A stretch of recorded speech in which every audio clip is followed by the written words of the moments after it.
Pabrik ini dulunya adalah salah satu pusat industri besar di Lampung. Namun beberapa tahun terakhir, aktivitasnya mulai surut dan banyak cerita mistis yang beredar di masyarakat. Menurut Arga, pabrik ini itu memiliki 4 gerbang gaib dan masing-masing dijaga oleh penjaga atau makhluk yang berbeda. Di gerbang pertama ini dijaga oleh sosok laki-laki besar, hitam, matanya melotot dan juga ia sering muncul di malam hari dan membuat orang-orang merinding. Gerbang kedua dijaga oleh ular yang besar yang katanya bisa melilit seluruh area pabrik. Gerbang ketiga dijaga oleh gerombolan kuntilanak berbaju merah yang suka menampakkan diri terutama pada saat malam bulan purnama. Gerbang keempat dijaga oleh sosok nyai misterius yang sering muncul di area gudang tua. Setiap menjelang tanggal 1 Suro, pabrik ini katanya rutin mencari tumbal.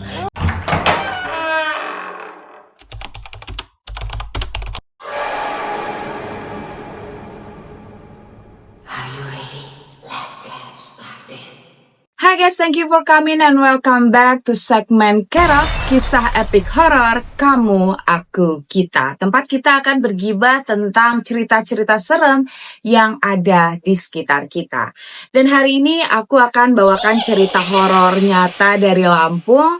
Dan izin aku akan samarkan seluruh nama pengirimnya, jalannya, dan juga pabriknya untuk menghormati privasi dari sang pengirim dan juga pabrik yang kita maksud. Untuk pengirimnya ini Mas Arga, beliau adalah seorang indigo yang punya pengalaman mistis di pabrik angker dan juga jalan yang katanya suka minta tumbang. Cerita ini bukan sekadar cerita urban legend biasa, tapi ini adalah pengalaman pribadi dari Mas Arga dan juga keluarganya yang juga memiliki kemampuan indigo. Siapin cemilan kalian dan juga duduk manis. Sudah siap guys? Let's go! Oke, izin Mas Arga, aku langsung panggilnya Arga ya. Arga ini berasal dari keluarga yang beberapa anggota keluarganya memiliki kemampuan indigo. Nah, sejak kecil, Arga ini udah sering bisa melihat makhluk-makhluk gaib walaupun tidak selalu bisa diajak berkomunikasi nih guys. Keluarga Arga ini sudah terbiasa dengan dunia gaib dan mereka sangat menghormati makhluk halus serta selalu menjaga hubungan baik dengan makhluk halus tersebut. Di dekat rumah Arga ada sebuah pabrik angker yang mereka sebut ini Pabrik Sinar Kehidupan.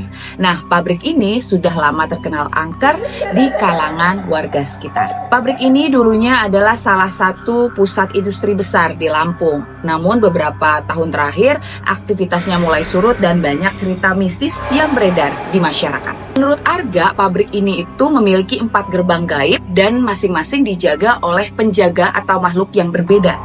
Di gerbang pertama ini dijaga oleh sosok laki-laki besar, hitam, matanya melotot dan juga ia sering muncul di malam hari dan membuat orang-orang merinding.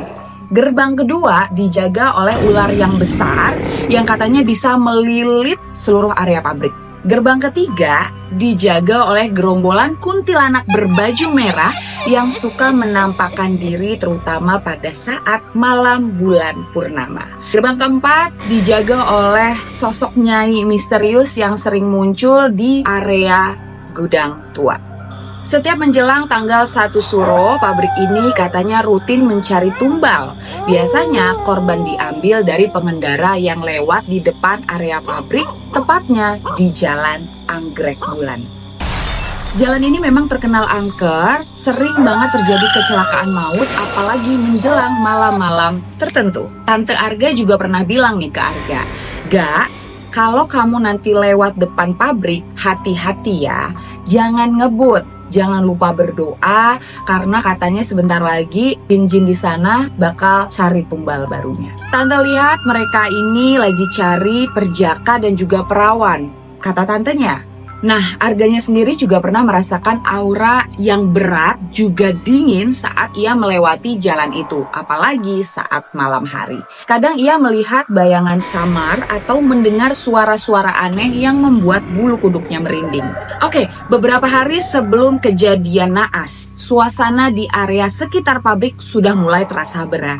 Nah, Tante Arga juga sempat merasa dimimpikan. Seorang nyai datang dalam mimpinya. Beliau adalah penjaga gerbang keempat yang berada di pabrik tadi ya. Ia berkata nih dalam mimpinya, "Sudah waktunya kami butuh berdua tumbal. Selain itu, keluarga Arga juga merasakan gangguan-gangguan gaib yang makin sering nih. Lampu rumah sering tiba-tiba mati sendiri. Suara langkah kaki di malam hari juga sering kedengeran. Dan bau melati yang tiba-tiba muncul tanpa sebab. Arga jadi makin waspada nih. Apalagi setelah tantenya ini mengatakan, pokoknya kamu jangan main-main di depan area pabrik. Jangan pulang malam-malam dan selalu baca doa ya, Ga.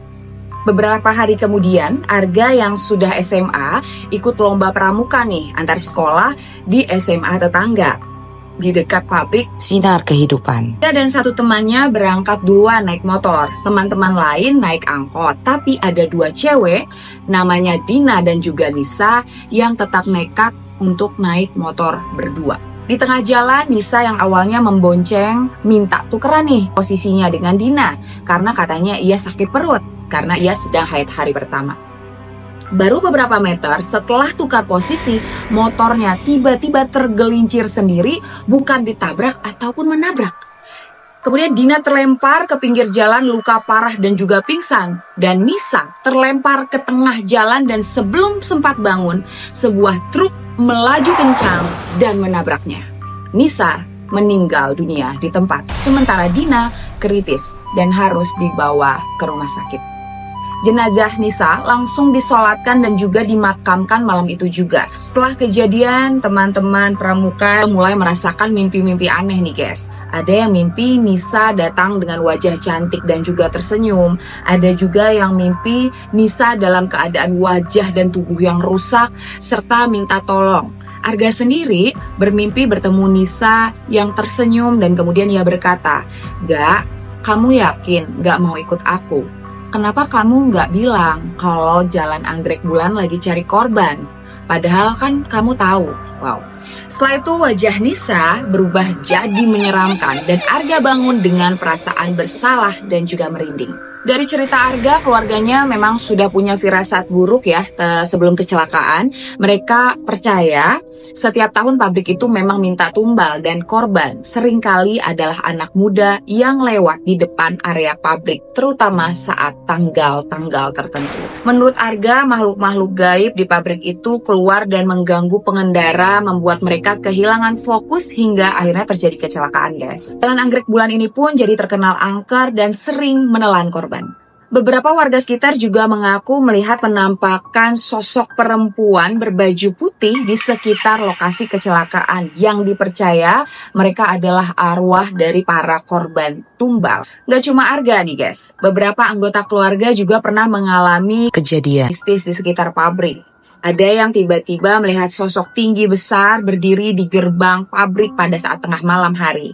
Ada yang mendengar suara tangisan perempuan dari arah pabrik padahal sudah malam hari dan pabrik juga sudah sangat sepi. Kadang juga saat lewat di depan pabrik, Arga merasa seperti ada yang mengawasi dari dalam gerbang dan udara di sekitar itu jadi terasa dingin banget dan juga berat. Setiap kali ada kecelakaan, warga sekitar sering menemukan bunga melati berserakan di pinggir jalan. Konon itu tanda makhluk penunggu pabrik baru saja mengambil para korbannya. Guys, cerita ini jadi pengingat ya untuk kita semua bahwa kita harus selalu waspada kalau lewat tempat yang dikenal angker. Jangan abaikan firasat dan juga peringatan dari orang tua. Selalu berdoa dan hati-hati di jalan. Percaya atau tidak, dunia gaib itu memang ada di sekitar kita dan kadang mereka berinteraksi dengan manusia, terutama di tempat-tempat tertentu. Kalau kalian punya pengalaman horor dan juga mistis, tulis di kolom komentar. Nanti kita coba gibahin bareng di next episode pada Kerok selanjutnya. Dan juga jangan lupa untuk like, subscribe, dan juga nyalain loncengnya supaya kalian gak ketinggalan cerita-cerita serem lainnya. Kalau kalian mau cerita dan cerita kalian dibawakan di next episode di Kerok, boleh loh cerita kalian dikirim ke email kami Kerok, R-nya 2, KERROK053@gmail.com dan tulis di subjeknya Kerok_judul cerita kalian. Sampai ketemu di next episode dan pastiin yang nemenin kalian di malam hari itu beneran manusia ya guys. See you, bye-bye. Muah.